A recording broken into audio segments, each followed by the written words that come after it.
अस्सलाम वालेकुम। मेरा नाम खुरम एहसान है और मैं डेयरी सोल्यूशन में सेल्स मैनेजर के तौर पे काम कर रहा हूँ। और आज हम जिस टॉपिक पे बात करेंगे वो है आज हमारी डेयरी सोल्यूशन की एक जो शिपमेंट आ रही है दिसंबर के अंदर, उसके लिए हम डेयरी सोल्यूशन के रूह रवां सैयद हसन रज़ा साहब से कुछ चीदा सवालात करेंगे। सर, आपको हम वेलकम करते हैं। और हमारा आपसे पहला सवाल जो हर दफ़ा हर साल होता है कि हम हमारा ये जहाज़ कितने जानवर लेके आ रहा है और इस जहाज़ के अंदर जानवरों में कैटेगरीज हमें कौन कौन सी हम अपने फार्मर्स को इस दफ़ा प्रोवाइड करेंगे। बहुत शुक्रिया खुरम।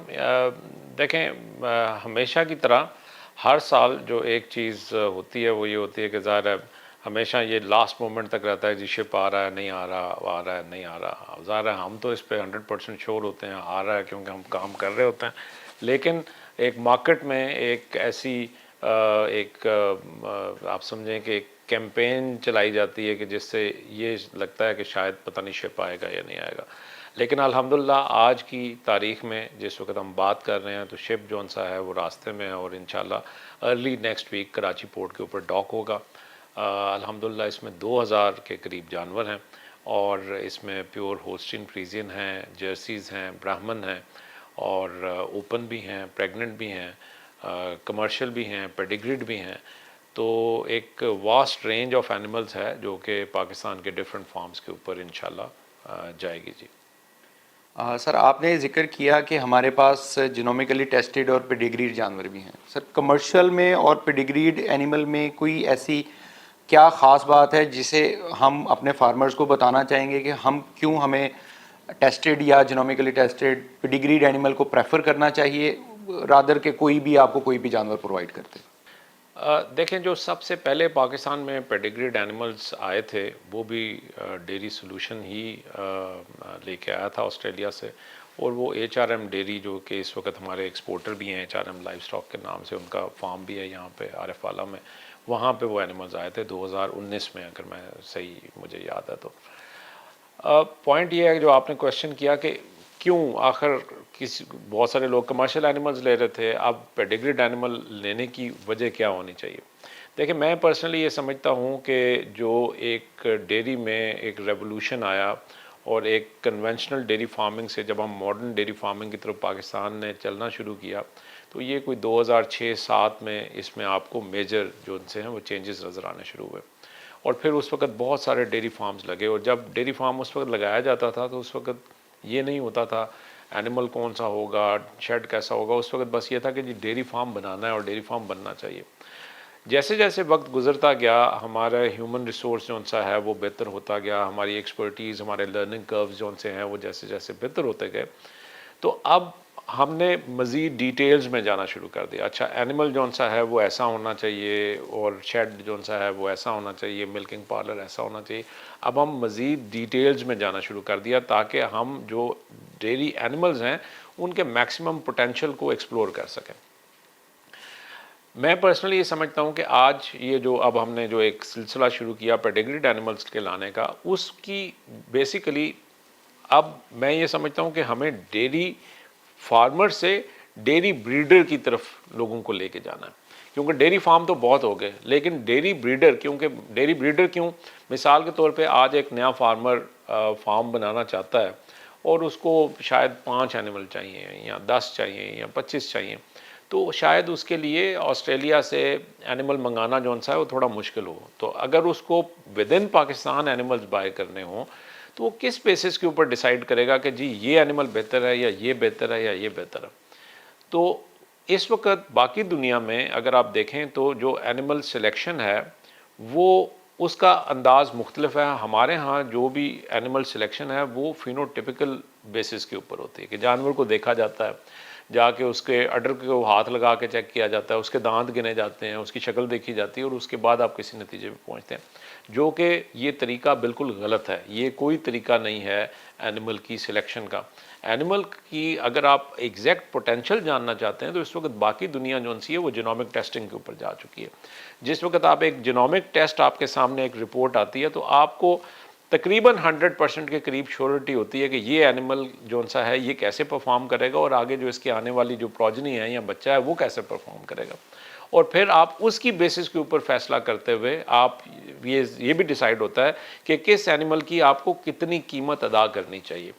तो बेसिकली मैं फिर ये कहूँगा कि जो आपने कहा कि फ़र्क क्या है, फ़र्क ये है कि अगर आप ब्रीडर फार्म बनना चाहते हैं इस वक्त, अच्छा ब्रीडर फार्म क्यों बनना चाहिए? ब्रीडर फार्म इस वजह से बनना चाहिए कि दूध तो आप बेच ही लेते हैं। आपको देखें जो रेवेन्यू आने का जो डेयरी फार्म से जो तरीका है वो दो हैं, एक दूध से, दूसरा बच्चे से।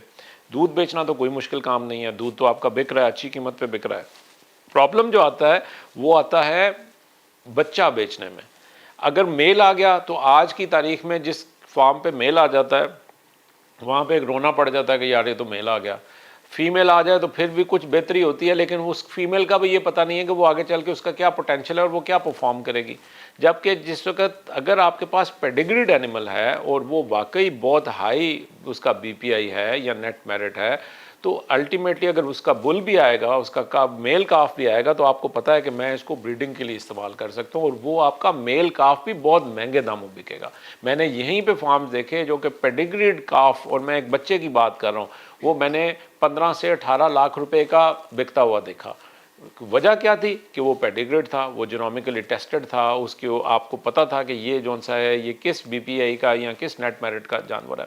तो basically this is the difference. ये आपको पहले से डिसाइड करना है कि अगर तो आपने एक सिर्फ डेयरी फार्म बनना है जहाँ पे आप सिर्फ दूध के ऊपर फोकस्ड हैं, तो फिर आपको जीनोमिक टेस्टेड एनिमल्स की ज़रूरत नहीं है, फिर आप एक कमर्शियल एनिमल ले आएँ और आप उससे दूध लें। लेकिन अगर आपने एक ब्रीडर फार्म बनना है और आप ये समझते हैं कि मुझे आगे आने वाले टाइम में अपनी जो ब्रीड है उसको भी इम्प्रूव करना है और मुझे जो एनिमल मार्केट में बेचने हैं उनको भी मेरे पास एक पूरा लॉजिकल रिकॉर्ड की बेस के ऊपर करना है, तो फिर आपको जीनोमिकली टेस्टेड और पेडिग्रेड एनिमल चाहिए।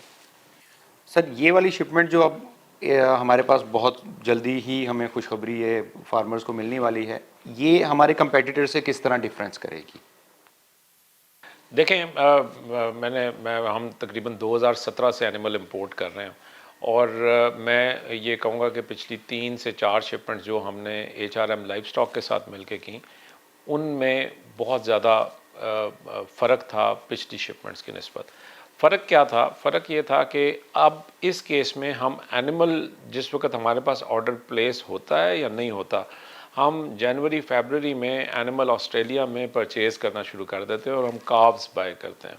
जिस वक्त काव बाय करते हैं उसको हम खुद तैयार करते हैं, अपनी फीड रिजीम के ऊपर लेके जाते हैं। उसके बाद जिस वक्त उसका टाइम आता है इंसेमिनेट करने का, हम सीमन खुद सिलेक्ट करते हैं, पाकिस्तानी इन्वायरमेंट के मुताबिक करते हैं। हमें हीट टॉलरेंट जो से हैं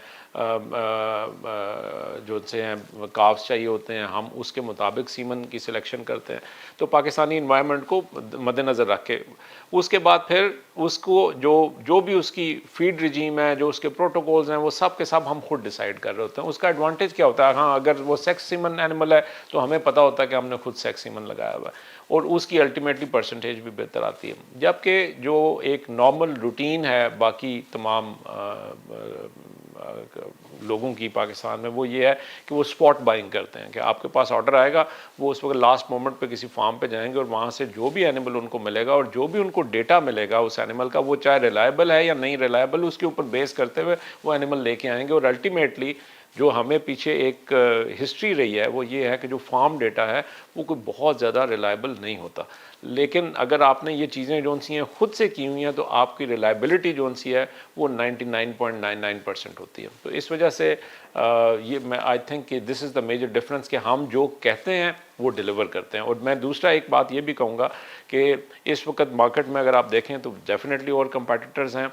हमने हर साल जब भी शिपमेंट का वादा किया हमने शिपमेंट डिलीवर की, जिस वक्त पे वादा किया उस वक्त पे हमने डिलीवर की। इस साल हमने कहा था कि हम नवंबर के आखिर में या फर्स्ट वीक ऑफ दिसंबर में शिपमेंट लेके आएंगे। अल्हम्दुलिल्लाह अल्लाह ताला ने हमें सुरखरू किया, शिपमेंट आ रही है। इसी तरह पिछले सालों में भी हमने ऐसे किया।